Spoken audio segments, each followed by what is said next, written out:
Bună, dragii mei, bine ați venit la previziunile voastre pentru energia lunii decembrie. Acestea se aplică pentru toți cei care au soarele, ascendentul și luna în rac. Să vedem despre ce este vorba pentru voi dedicat.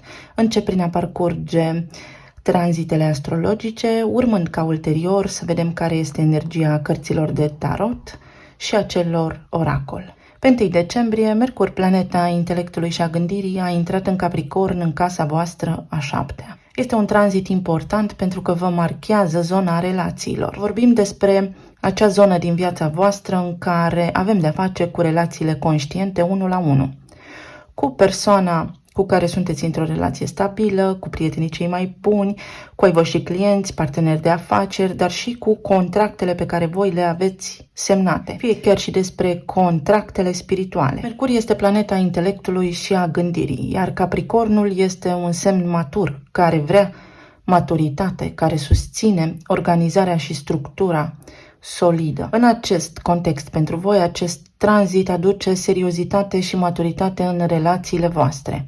Vreți maturitate și seriozitate din partea celorlalți sau ceilalți vor veni către voi cu o notă foarte serioasă, abordând subiectele și interacțiunea dintre voi foarte matur. Mercur aici aduce comunicare scurtă, directă și la obiect.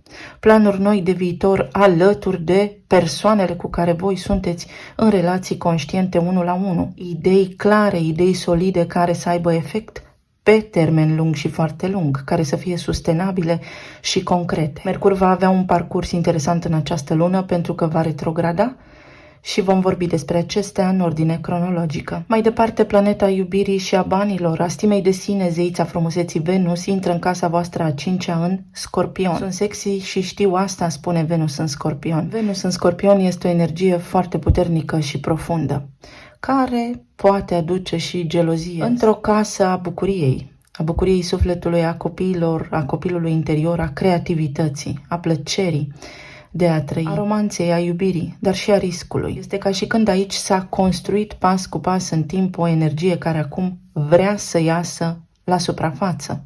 Arhetipul Scorpionului este unul misterios, secretos, care indică putere, care indică voință, care indică transformare, moarte și renaștere. Venus în Scorpion vrea profunzime și va respinge implicit toate lucrurile care sunt superficiale sau de suprafață. Într-o casă a iubirilor, de această dată Venus indică și vine cu un suflu nou, după cum urmează. Nu mai vreau relații superficiale. Ce nu este menit să fie, ce nu duce într-un loc bun și nu are viitor, în această lună va rămâne neatins sau ignorat. Venus în Scorpion spune, hai, curaj, este momentul să îți înlături fricile. Este momentul să mergi acolo unde îți dorești, să faci lucrurile care îți aduc bucurie, cu gândul că dacă înainte ceva nu a reușit, acum o poate face. Această casă a iubirii are legătură și cu aventurile de o noapte, este și acea perioadă din viața noastră când începem să cunoaștem pe cineva și ne tot întâlnim, se tatonează terenul și este casa care indică ulterior cât de solidă va fi relația care se va regăsi în casa a 7-a. În acest context, cu Mercur în Capricorn și Venus în Scorpion, este o lună foarte bună care indică precis relații profunde care pot să dureze în timp. Puteți cunoaște pe cineva în această lună cu siguranță, da, dacă vă doriți, alături de care să vă scoateți la suprafață fricile și să le înlăturați. Este o lună de regenerare la nivel de iubire pentru voi. Mai departe, pe 12 decembrie, avem parte de luna nouă din Săgetător, din casa voastră a 6-a. Ceva la nivel de rutină se schimbă. Casa 6 are legătură cu sănătatea, cu animalele de companie, cu mentorii noștri, cu ai noștri colegi de serviciu, cu echilibrul dintre casă și muncă, cu rutina. O lună nouă spune noi idei, noi angajamente. Voi începe să fac de acum lucrurile într-o altă formă. Săgetătorul este semnul guvernat de Jupiter care vorbește despre înțelepciune, care vrea imaginea de ansamblu, dar care s-ar putea să ajungă și foarte rapid la niște concluzii, fără să fi luat în calcul micile detalii din poveste. Cu toate acestea, el ne vorbește și ne arată chestiuni legate de lege, de credință, de spiritualitate, de studii aprofundate. Pentru voi această lună nouă spune: vreau în rutina mea să fac ceva mai mult. Poate unii dintre voi începeți o serie de cursuri care aprofundează ceva anume prin intermediul serviciului. Pentru alții dintre voi pot apărea idei legate de străinătate. Vreau să fac ceva ce are legătură cu străinătatea. Vreau ca în rutina mea să mă extind peste graniță sau în acest context iau o hotărâre, dacă trăiți undeva lângă granița a două țări, să faceți ceva în această direcție. Pentru alții dintre voi este acel moment oportun în care să vă găsiți un mentor sau pur și simplu un mentor apare pentru că, așa se spune, când studentul este pregătit, apare și profesorul. Sunt planuri noi de viitor care implică dezvoltare personală. Pentru alții dintre voi este foarte important în această lună să luați în considerare aspecte care au legătură cu sănătatea voastră. Să nu o neglijați. La fix o zi după, pe 13 decembrie, Mercur, planeta intelectului și a gândirii, retrogradează în casa voastră a 7-a și spune: este nevoie de curățenie. Ia să ne mai uităm o dată la contractele pe care le avem sau la ce relații am și cu cine. Pentru că lucrurile simt că nu sunt așa cum mi-aș dori eu. Este o energie care împinge către introspecție, către reevaluare. Are această relație o bază solidă? Poate această persoană să rămână pe termen lung în viața mea, da sau nu? Ce anume fac eu aici, ce pași poate am sărit și trebuie acum să mă întorc la bază, să mă întorc la origine, să mai lucrez la fundație. Este o energie serioasă și matură. Este o energie care vă împinge să vă maturizați într-o anumită privință în relațiile voastre. Poate aduce din trecut vechi clienți, vechi parteneri de afaceri sau vechi discuții contractuale care de această dată să fie reevaluate și să fie luate foarte serios în discuție pentru ca voi ulterior să nu mai aveți provocări sau confuzie. Poate această energie să implice vechi iubiri de la locul de muncă sau din străinătate. Departe, pe 21 decembrie, Soarele vine și el aici în casa a 7-a în Săgetător și spune: da, știu ce vreau. Știu că am nevoie alături de mine de un om matur, evident, care să mă sprijine și să mă susțină în dezvoltarea personală, pentru că și eu o voi face la rândul pentru el, pentru mine. Vreau ca lucrurile să fie de această dată clare, vreau seriozitate, vreau să avem lucrurile așternute pe curat. Un soare în Capricorn în casa 7-a vă poate aduce autoritate, vă poate aduce și ceva faimă, vă poate aduce prestigiu și vă poate aduce niște garanții, atâta vreme cât voi, la nivel de gând, vă asigurați că eliminați confuzia. Pentru că pe 23 decembrie Mercur mai face un pas înapoi în retrogradare, fiind în Săgetător în casa a 6-a și se uită din nou la rutină, se uită din nou la sănătate, la animalele de companie, la mentorii voștri, la echilibrul dintre casă și serviciu sau la colegii de muncă, la cum sunteți voi în serviciul celorlalți. Și în acest context, însăgetător fiind, Mercur va spune: ok, acum că știi ce vrei în relațiile tale, te-ai asigurat că nu îți scapă din vedere niciun detaliu, ești convins de deciziile pe care de acum înainte le vei lua, că sunt bune pentru tine sau că te favorizează, sau mai degrabă că sunt bune pentru binele suprem al tuturor. Săgetătorul este înțeleptul. Mercur vine aici în casa a 6-a încă o dată și vă spune: înainte de a face un pas înainte, trebuie să te mai uiți la trecut.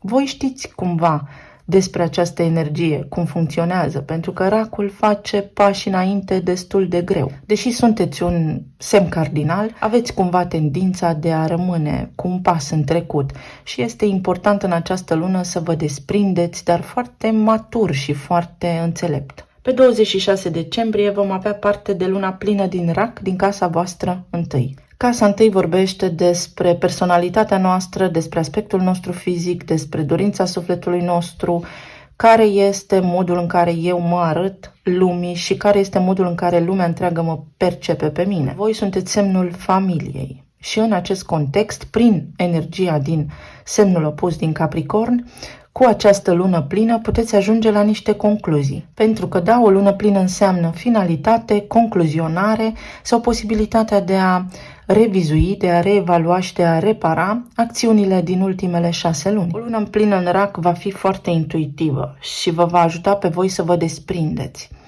de a vă lăsa influențați, poate, în relațiile voastre, de a vă supune voi, poate, unui sacrificiu inutil sau vă schimbă, vă aduce un suflu nou în relațiile voastre, în legătură cu conceptul pe care îl aveți voi legat de familia voastră, trecutul, părinții, proprietățile mele.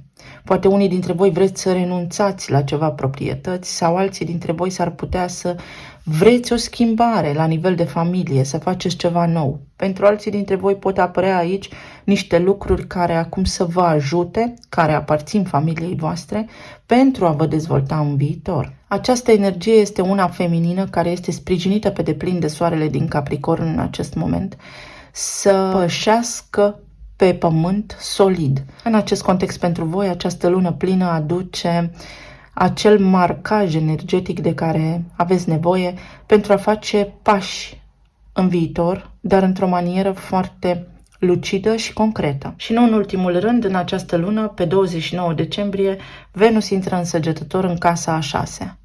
Această casă a 6-a care are legătură cu sănătatea, care aduce vitalitate și care aduce schimbări la nivel de rutină.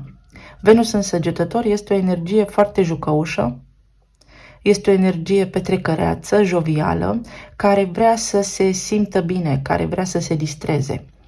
Poate aveți la locul de muncă interacțiuni cu colegii și vă veți simți mai bine. Poate se întâmplă ceva schimbări acolo la locul de muncă care vă ajută și vă dau un suflu nou, vă ajută să fiți optimiști, să încheiați anul cu bine. Sunt petreceri aici cu Venus în Săgetător. Pentru alții dintre voi este bine să faceți călătorii, să vă îndepărtați de casa voastră, să stați o perioadă dacă aveți cum în alte locuri sau să mergeți în vizite, pentru că acest lucru vă va ajuta. La nivel de sănătate aici, Venus în Săgetător spune, sau la nivel de sănătate psihică, emoțională, trebuie să ai grijă la stima de sine, trebuie să îți ridici stima de sine, trebuie să nu te mai respingi în primul rând tu pe tine însuți sau însăți.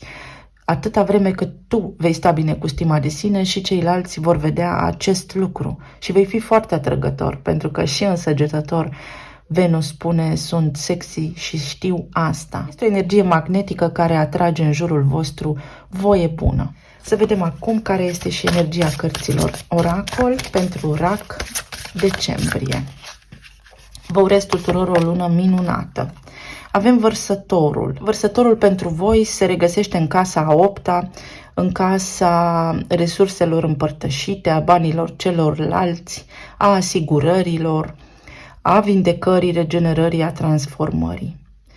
Vărsătorul este un semn de aer, dar care este detașat, care susține prieteniile și care face pași așa către viitor, este semnul viitorului și care vă vorbește despre idealuri înalte, despre speranță, despre recompense. Unii dintre voi puteți în această lună obține niște bani din asigurări sau prin contractele deja semnate să aveți un suflu nou de creștere financiară. Este o casă care vorbește despre banii celorlalți. Aveți mai multe idei, mai multe planuri, vă faceți planuri noi de viitor și să știți că le puteți urma, le puteți susține în anul ce vine. Mai departe avem Chiron, eternul rănit. Chiron este acea energie din harta astrală a tuturor care ne vorbește despre rana eternă, transgenerațională. În acest moment, în tranzit, Chiron se regăsește în Berbec. Iar pentru voi, Berbecul este în casa a 10-a, în zona carierei, în zona numelui, a renumelui, a prestigiului. Ceva din trecutul vostru, posibil la nivel de carieră, să vă fi creat disconfort, să vă fi adus într-o oarecare măsură o formă de suferință sau ceva impedimente, care de acum înainte pot fi înlăturate, dar prin voința voastră. La nivel de identitate, pentru că asta spune berbecul a fi, se poate schimba ceva în legătură cu numele vostru, prestigiul vostru, titlul pe care îl aveți în societate, cariera voastră. Este o regenerare la nivel de profesie, este o regenerare la nivel de nume, de imagine publică și de prestigiu. Vă ajută în această sferă financiară în cazul în care ați avut provocări la serviciu, pe unii dintre voi să ajungeți într-un punct foarte stabil sau vă împinge de la spate să porniți pe cont propriu ceva, la nivel de afacere, la nivel de entitate juridică, la nivel de carieră, vă poate aduce o promovare începând cu luna decembrie și pe parcursul anului ce urmează. Să vedem mai departe ce ne spune energia. Calul sălbatic, numărul 4, care vorbește despre a face ceea ce simt. Asta simt și asta fac, iar această energie poate veni de la Venus în Scorpion. Voi aveți casa a 4-a în Balanță și Balanța este semnul relațiilor, familia, totul pentru familie. Iar în această lună puteți să faceți totul pentru familie sau să vă gândiți la aceste aspecte care au legătură cu familia voastră, dar să ieșiți din control, să ieșiți din dogmă, să ieșiți dintr-o credință veche, să faceți ceva și pentru voi și pentru sufletul vostru. Aici este o energie sexuală, aici este o dorință interioară care vrea să fie îndeplinită. Este un act de curaj, este independență. În această lună s-ar putea acest sentiment de independență, de eliberare la nivel energetic să vă împingă de la spate, să reluați ceva din trecut sau să încheiați ceva din trecut, mai ales la nivel de casă a 6-a și la nivel de casă a 5-a. O iubire veche, ceva ce a rămas nefinalizat în această lună poate fi concluzionat sau vă puteți reconecta cu cineva. Aici avem planeta Neptun și casa a 10-a. Ceea ce a fost neclar la nivel de profesie pentru voi, în această lună poate căpăta contur, pentru că veți avea această energie a nodului nord în casa a 10-a, care spune trebuie să ajungi să îți îndeplinești destinul, să intri pe menirea ta, să îți întâlnești, să îți înțelegi menirea aici pe pământ. Neptun este planeta divinității care te ajută să te conectezi direct cu divinitatea, fără intermediari. În această lună este ca și când ați primi o infuzie de energie, vă vine o idee, vă conectați cu divinitatea și spui, da, asta vreau să fac pentru mine. Este acea doză de sacrificiu pe care voi o aveți în relații sau ați sacrificat viața personală pentru cea profesională sau viceversa, viața profesională pentru cea personală și această lună va aduce echilibru. Puteți începe să reglați aceste lucruri. Și aici avem Milky Way, galaxia, judecata, numărul 20. Reconectare, conectarea cu rețele de oameni, marketing, internet, faimă, expansiune sunt în centrul atenției. Pe social media puteți vedea ceva. Veți avea parte de expunere sau pentru tot ceea ce vă doriți voi în această lună, un lucru anume pe care voi îl veți expune în mediile de socializare sau pur și simplu voi prin simpla voastră ființă vă poate elibera de sacrificiu, vă poate da acea doză de curaj de care aveți nevoie să faceți un pas înainte în viața voastră pentru a regla atât viața personală cât și pe cea profesională. Și avem cățelul care vorbește despre prieteni loiali, cinstiți, despre ajutor pe care îl puteți primi prin casa a 6-a, despre oameni corecți alături de care voi acum să începeți să evoluați, despre prieteni sau prietenii din trecut care pot fi reluate acum, despre vizite pe care le primiți în această lună sau pe care doriți să le faceți, despre frați, surori cu care vă puteți reconecta. Este o lună de sărbătoare pentru voi aici, în adevăratul sens al cuvântului, dar care vă împinge să vă îndepliniți dorința. acea dorință, pentru că aveți o dorință, aveți un gând, fie la cineva, fie asupra unui lucru pe care vreți să-l faceți. Și această lună vă aduce, vă activează vouă personal în mod direct unda corectă, vibrațională, pentru ca voi să vă bucurați sufletul. Să vedem la nivel de relații, plan material, plan emoțional, pentru RAC luna decembrie. În zona relațiilor avem înalta preoteasă, puterea și 6 de bâte. Pentru cei care sunteți singuri, puteți cunoaște pe cineva dacă aveți curaj sau în momentul în care voi veți conștientiza ceva, veți înțelege ceva despre voi înși-vă acolo cu Venus în Scorpion în casa a 5-a, un adevăr, dar care vă privește pe voi în mod direct, veți fi foarte magnetici, foarte senzuali și atrăgători în ochii celorlalți și aici pare că cineva este interesat de voi, că poate apărea cineva în această lună care este interesat de voi și care va depune un efort considerabil să vă cucerească, să vă găsească, să stea de vorbă cu voi, să încerce să stea de vorbă cu voi.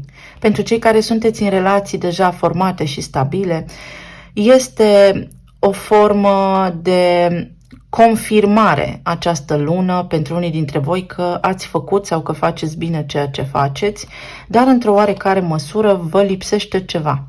Aveți niște gânduri care nu vă dau pace, există ceva aici care duce către neîmplinire, este mulțumire, dar parțială, parcă nu merge totul exact așa cum vă doriți până la capăt. Unii dintre voi s-ar putea să vă fi dat puterea sau să cedați ceva în fața partenerului vostru și în această lună veți dori să fiți voi în centrul atenției, voi să aveți un cuvânt de spus, voi să străluciți și să aveți grijă, sau poate partenerii voștri sunt RAC și vă uitați pentru ei, să aveți grijă că va exista așa un cumul de energie care la un moment dat se poate să iasă la suprafață, să bubuie și să fiți surprinși. Pentru alții dintre voi, în această lună, ori vă bănuiți partenerii de vreo idilă, ori partenerii vă bănuie pe voi, ori, dacă nu se aplică acest caz pentru voi, aveți o iubire secretă sau v-a rămas gândul la cineva cu care ați dori să vă reconectați. Reconectați-vă, dacă puteți, cu încredere, pentru că veți fi auziți și văzuți, vi se va răspunde. Iar pentru cei care sunteți în relații de separare, unii dintre voi să știți că veți avea succes dacă vă reconectați cu oamenii la care vă gândiți voi acum. Ideea este să nu o faceți dintr-o zonă de sacrificiu, pentru că aici a existat un blocaj, dar a existat un blocaj care a avut rolul de a vă aduce vouă conștientizarea de a nu mai sacrifica ceva. Exista o doză de sacrificiu aici, din partea voastră sau a partenerilor voștri, și acel sacrificiu trebuia conștientizat și eliminat. Trebuie să fie egalitate, ne spune vărsătorul în relație. Dacă vrem să facem ceva, în primul rând trebuie să fim prieteni foarte buni, să avem încredere unul în celălalt și apoi să mai discutăm despre o relație de lungă durată.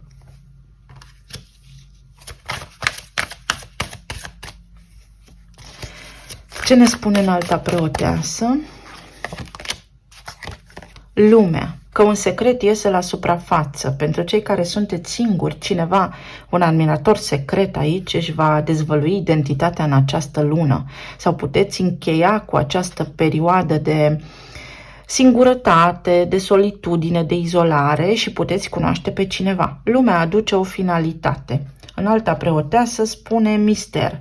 Nu înțeleg de ce am fost singur atâta vreme sau singură. Această lună vă va aduce vizibilitate, veți înțelege și vă puteți debloca. Puteți face un pas înainte și intra într-o relație cu cineva. Puteți cunoaște pe cineva. Pentru cei care sunteți în relații deja stabile, unii dintre voi s-ar putea să doriți să încheiați aceste relații sau să ajungeți la niște concluzii înțelepte în legătură cu relațiile pe care le aveți, dacă sunt potrivite pentru voi sau nu. Pentru că aici intuiția mea îmi spune că într-o oarecare măsură, pentru unii dintre voi, există cineva din trecutul vostru cu care voi v-ați înțeles extraordinar de bine, care a fost cumva yin-yang pentru voi și acea potrivire vă lipsește, că poate deși aveți o relație fericită acum sau normală, să spunem, este ceva aici ce nu vă face fericiți în relația voastră actuală și în această lună puteți să puneți punctul pe i. Pentru alții dintre voi, veți duce la bun sfârșit o acțiune, vă veți răspunde la niște întrebări. Pentru alții dintre voi, în această lună, faceți ceva, există progres la voi în familie, vă extindeți. Unii dintre voi luați o hotărâre să vă schimbați locuința sau țara, locul, orașul în care trăiți. Alții dintre voi veți dori atenție de la partenerii voștri și o veți primi, pentru că până acum voi ați fost cei care i-ați pus pe ei pe primul plan. Pentru cei care sunteți în perioadele de separare, vă doriți această încheiere și este un moment foarte bun să vă gândiți dacă are sens să mai rămâneți în expectativă sau nu.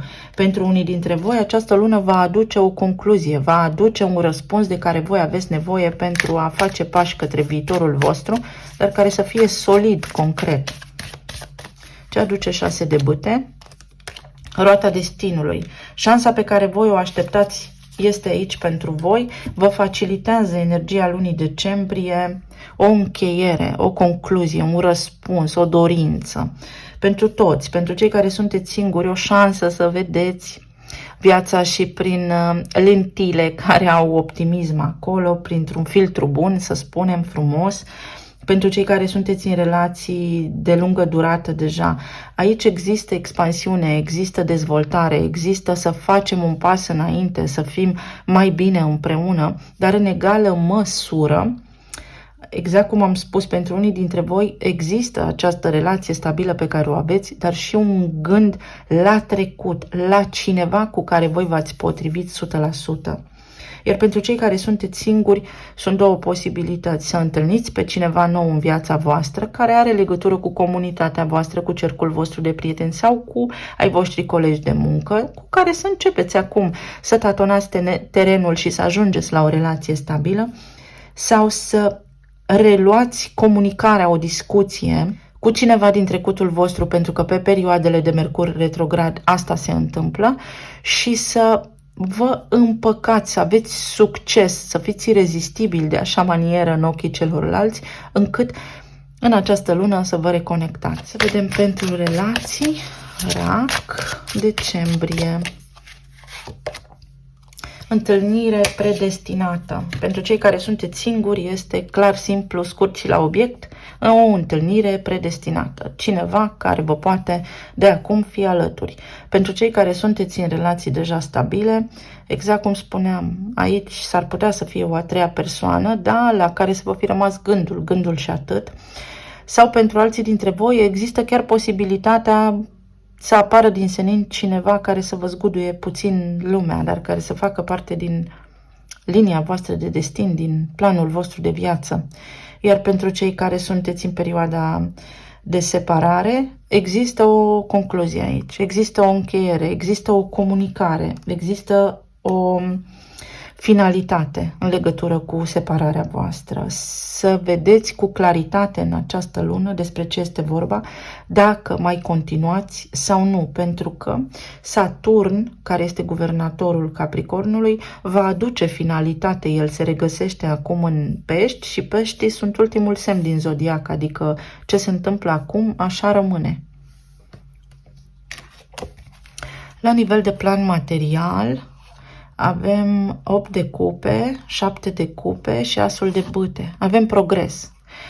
Avem progres la nivel de parteneriate, avem progres la serviciu. 7 de cupe a fost confuzie pe tot anul. N-am știut ce vreau, n-am știut ce este cel mai bine pentru mine. Am început ceva, am renunțat. Am început ceva, am renunțat. Acest sfârșit de an pentru voi vine cu o decizie finală, cu un nou drum, cu o nouă idee, cu evoluție, pentru că aveți marcaj pe casa a 10-a, acolo nodul nord în Berbec va spune este timpul să faci ceva nou, să abordezi situația complet diferit și numele vostru va deveni cumva celebru în comunitatea în care sunteți voi, în nișa profesională pe care o aveți, în ramura profesională pe care o aveți și așa mai departe.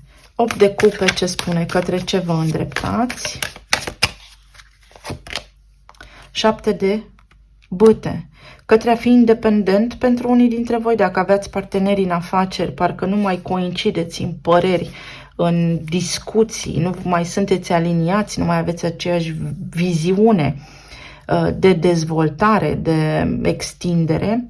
Pentru alții dintre voi să porniți de la locul vostru de muncă ceva separat, să fiți freelancer, să lucrați pe cont propriu, poate în paralel o perioadă, cred că așa este cel mai bine, iar pentru alții dintre voi să aveți curaj să vă cereți drepturile, pentru că aici poate fi și un nou loc de muncă, 7 + 1 = 8, care înseamnă comunicăm, facem lucruri noi, ne deplasăm, apare ceva nou, înseamnă acțiune. Și asul de bâte aduce pajul de cupe. Este important în această lună să îndrăsniți, să faceți ceva, să vă trasați noi intenții, noi direcții cu luna nouă din Săgetător, pe care voi o aveți în casa 6, în ceea ce ține de rutina voastră, schimbări la nivel de rutină, schimbări la nivel de colegi de serviciu, ceva nu vi se potrivește și vor apărea idei noi care să vă ducă pe voi în locul potrivit. Și aici avem moartea, transformarea. Zona aceasta se transformă, iar casa Scorpionului pentru voi, căci moartea reprezintă Scorpionul, este în casa a 5-a. Ceva ce poate avea legătură cu o iubire veche de la locul vostru de muncă, să ajungeți acum să lucrați ca și colegi de serviciu, sau vreți să faceți ceva ce are legătură cu stima de sine, pentru că Venus guvernează și stima de sine și banii și sunt interconectate aceste lucruri, se restaurează ceva, încrederea în voi înși vă, puterea, forța de a face lucruri noi, vă maturizați, aveți curaj în această lună. Pentru alții dintre voi, ceva din trecutul vostru acum se îndeplinește, aveți o reușită.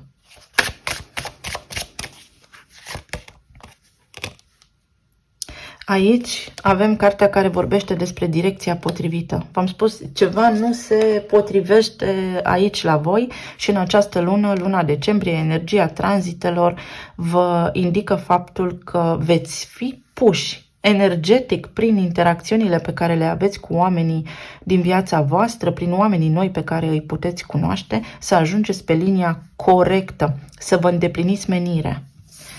La nivel emoțional, avem 3 de monede, împărăteasa și pajul de cupe. Din nou, în voi există o dorință, există ceva ce vreți să faceți și în această lună trebuie să lăsați la suprafață. Trebuie să vă luați în considerare o dorință, pentru că veți găsi sprijin în manifestarea acesteia.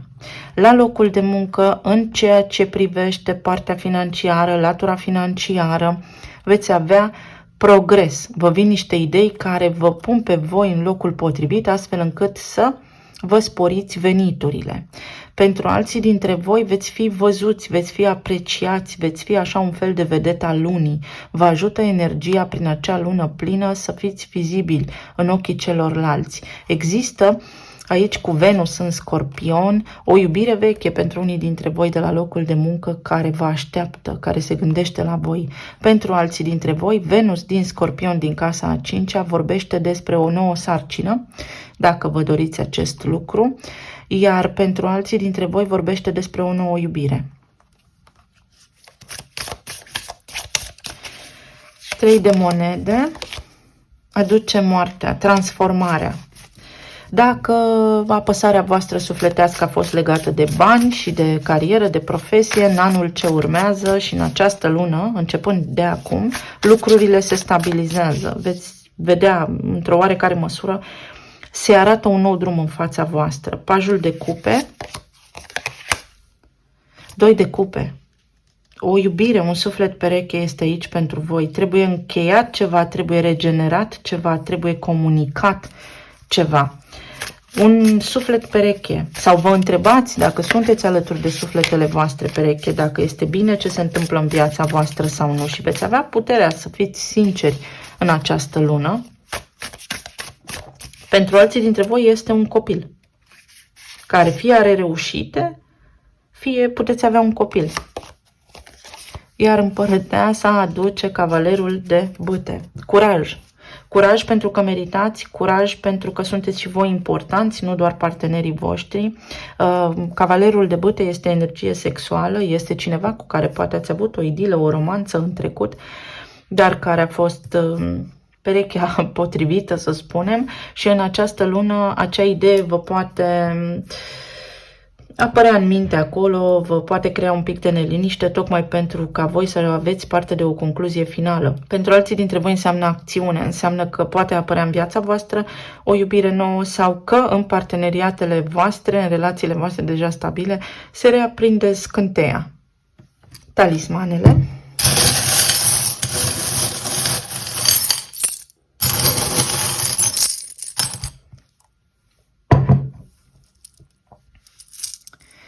O eliberare la nivel de credință. Vă eliberați de o credință veche. Sunteți sprijiniți să deveniți independenți. Cumva anume. Fie financiar, fie emoțional. Trezirea și judecata. Să ieșim din visare.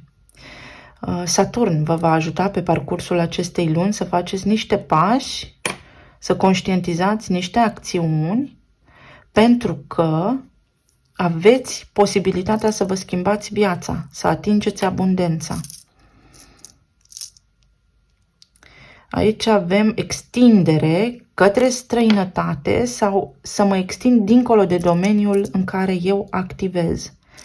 O petrecere și voie bună, poate faceți călătorii în afara țării sau vă amintiți de niște momente în care simțeați că plutiți. Poate aveți legătură cu dansul unii dintre voi aici. Finalizați niște calcule sau bilanțul în această lună și veți lua niște hotărâri în această direcție. Practice, uite, practic trebuie să schimb ceva și vă vor veni niște idei foarte bune. Aveți o legătură cu cineva care poate are un păr frumos sau este ceva aici legat de păr. Părul se electrizează și aici avem niște fire de cupru. Este o legătură divină aici. Aveți conexiunea asta puternică cu divinitatea în această lună. Ciclicitate. Vă îndreptați către ceva. În spatele vostru veți lăsa ceva în spate. Veți încheia un capitol în această lună, să știți. Voi personal veți lua o hotărâre care vă ajută, sau evident, puteți să nu o faceți. Aici spune, te rog, nu vorbi cu mine astăzi. Poate în relațiile voastre aveți o provocare acolo și nu vă simțiți bine și vă puneți întrebări. Da, uite că deși există iubire, poate nu există compatibilitate 100%. Ceva vă macină, dar veți avea și ocazia să reparați, să curățați în relațiile voastre de iubire ceva sau să luați niște decizii. Aici avem profesorul. Vedeți, este luna nouă din Săgetător, în casa a 6-a. Este Venus în Săgetător, în casa a 6-a. Veți avea ceva de învățat foarte bun în această lună care vă trezește la realitate.